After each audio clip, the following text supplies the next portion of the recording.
Hello ulit mga ka-neighbor.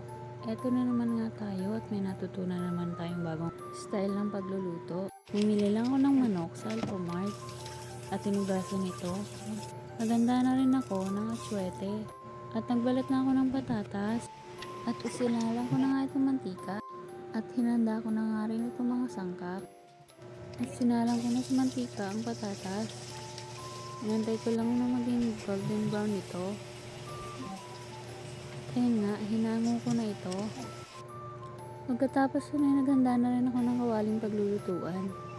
Nilagyan ko lang ito ng kaunting mantika at ginisa ko na ang bawang at sibuyas. At sinama ko na rin ang manok. Ginisa ko lang ito saglit.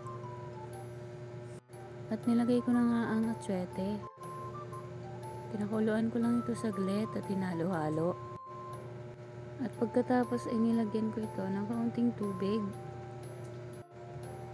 Tinakpan ko na rin. Nilagyan ko na rin ito ng pampalasa. At hinalo ko lang.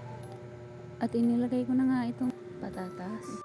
At sa punto nga ito ay malapit na itong maluto dahil naiprito ko na kanina ang patatas. Nilagay ko lang ang bell pepper. At haluin ito. Sa sobrang busy ko nga ay nakalimutan ko na magsaing. Inugasan ko na nga itong bigas. Nagantay nga ako ng 20 minutes para dito.